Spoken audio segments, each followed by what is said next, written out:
તો ઘરે જ રહીને જો તમારે રગડા પેટીસ પરફેક્ટ બનાવવી હોય તો આજના આ સમાચાર તમારા માટે. નમસ્કાર દર્શક મિત્રો, ખબર છે .com પરથી હું દ્રષ્ટિ આપ સૌનું સ્વાગત કરું છું. દર્શક મિત્રો, ચટાકેદાર ખાવાનું કોને ન ગમે? એવામાં ઘણી બધી એવી આઈટમો છે જેને ખાવાની સાથે સાથે નામ સાંભળવાની સાથે જ મજા આવી જાય. હવે એવી વાનગીઓમાં એક એટલે પાણીપુરી, સેવપુરી, રગડા પેટીસ. મોઢામાં પાણી આવી ગયું તો મિત્રો, લારી કે બહાર ખાવા કરતાં તમે ઘરે રહીને જ આ રગડા પેટીસની ડીશ તૈયાર કરી શકો છો. તો ઘરે જ રહીને જો તમારે રગડા પેટીસ પરફેક્ટ બનાવવી હોય તો આજના આ સમાચાર તમારા માટે. તો રગડા પેટીસ દરેકને પસંદ હોય જ છે, પરંતુ ઘરે બનાવવા માટે સમય લાગી શકે. ચલો જાણીએ કે આની પરફેક્ટ રીત શું હોઈ શકે.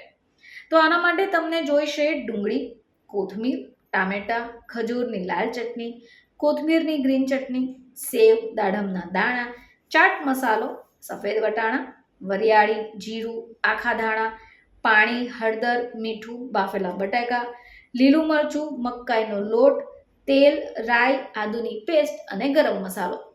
તો સૌથી પહેલાં આપણે જાણી લઈએ કે રગડો કઈ રીતે બનાવાય. તો સૌથી પહેલાં એક કુકરમાં પાણી, સફેદ વટાણા અને જણાવેલા બધા જ મસાલાને ઉમેરી કાઢો. હવે એને બાફી કાઢો. આ જ રીતે તમારે બટાકાને પણ બાફી લેવાના છે. એક બાઉલ લઈ અંદર બટાકાને મેશ કરી દો.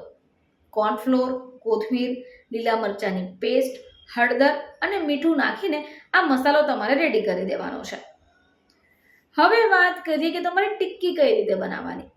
મિત્રો, આ જે સ્ટફિંગ આપણે તૈયાર કરી એની પેટીસ બનાવી દો. ગોળ આકારમાં એને તૈયાર કરી લો. એક નોનસ્ટિક પેન લઈ લો, એમાં થોડું તેલ લસકાવી દો.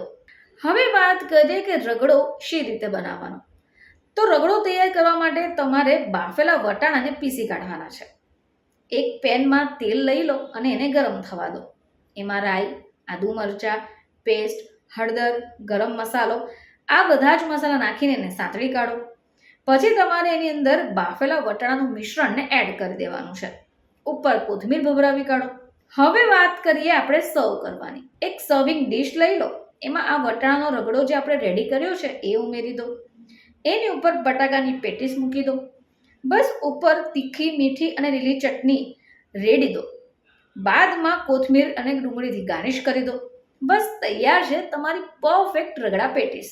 મિત્રો, આ રીતથી જો તમે રગડા પેટીસ બનાવશો તો સૌ કોઈ આંગળા ચાટ્યા કરશે. ફરીથી તમારી સમક્ષ હાજર થઈશું. ત્યાં સુધી જોતા રહેજો ખબર છે .com.